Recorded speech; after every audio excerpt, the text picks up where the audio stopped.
পৃথিবীতে আঘাত হেনেছে সৌরঝড়। 2 দশকেরও বেশি সময়ের মধ্যে এটাই সবচেয়ে শক্তিশালী সৌরঝড়। এ ঝড়ের কারণে স্যাটেলাইট ও বিদ্যুৎ পরিষেবা ব্যাহত হতে পারে বলে আশঙ্কা করা হচ্ছে। বাড়তি সতর্কতা নিতে বলা হয়েছে এয়ারলাইন্সগুলোকেও। আরও জানাচ্ছেন ইমতিয়াজ আলম।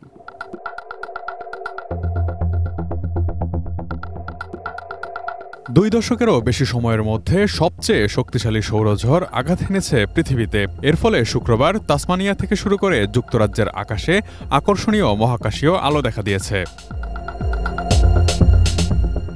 মার্কিন সংস্থা স্পেস ওয়েদার প্রেডিকশন সেন্টার জানিয়েছে, সূর্য যখন প্রচুর পরিমাণ শক্তি উগরে দেয় বা নির্গত করে, ঠিক সেই সময় এই রকম ভূচম্বকীয় ঝড়ের সৃষ্টি হয়। আমেরিকান মহাকাশ গবেষণা সংস্থা নাসার রিপোর্ট অনুযায়ী সূর্য তার 11 বছরের দীর্ঘ সৌরচক্র অতিক্রম করছে।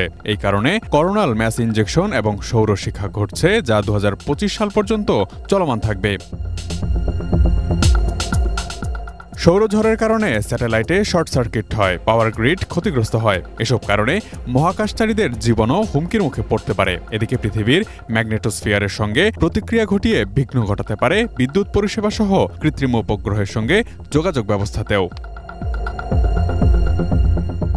2003 সালের অক্টোবরে তথাকথিত হ্যালোইন স্টর্মসের পর এই ধরনের ঘটনা এটিই প্রথম। 21 বছর আগের ওই সৌরঝড়ে সুইডেনে ব্ল্যাকআউট এবং দক্ষিণ আফ্রিকায় বিদ্যুৎ অবকাঠামো ক্ষতিগ্রস্ত হয়েছিল।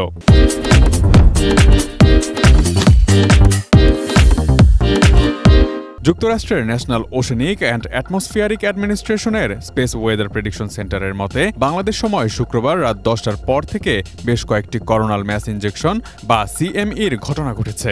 সূর্য থেকে প্লাজমা এবং চৌম্বক ক্ষেত্র বেরিয়ে আসার ঘটনাকে সিএমই বলা হয়। আগামী দিনগুলোতে আরও সিএমই পৃথিবীতে আঘাত হানতে পারে বলে আশঙ্কা করা হচ্ছে। বিরল এই সৌরঝড় যোগাযোগ ব্যবস্থায় বিপর্যয় সংখ্যা আনলেও একই সঙ্গে তৈরি হয়েছে মনোমুগ্ধকর দৃশ্যও। সৌরঝড়ের কারণে বর্তমানে উত্তর ইউরোপ থেকে অস্ট্রেলিয়া পর্যন্ত অরোরা বা নর্দার্ন লাইট দেখা যাচ্ছে আকাশে। মেরুজ্যোতির সেই দৃশ্যের ছবি ও ভিডিও ঝড় তুলেছে সোশ্যাল মিডিয়ায়। পৃথিবীর চৌম্বক ক্ষেত্রের পরিবর্তনের কারণে সৃষ্ট সম্ভাব্য ব্যাঘাতের জন্য স্যাটেলাইট অপারেটর, এয়ারলাইন্স এবং পাওয়ার গ্রিডগুলোকে সতর্কতা অবলম্বনের পরামর্শ দেওয়া হয়েছে। সোলার ফ্লেয়ার বা সৌর অগ্নিশিখা সাধারণত আলোর গতিতে ভ্রমণ করে এবং প্রায় 8 মিনিটের মধ্যে পৃথিবীতে এসে পৌঁছায়। সেই তুলনায় সিএমইর গতি অনেকটাই ধীর। এর গড় গতি প্রতি সেকেন্ডে 800 কিলোমিটারের মধ্যে বলে জানিয়েছেন বিশেষজ্ঞরা। Imtiaz Alam, desk report, ATN news.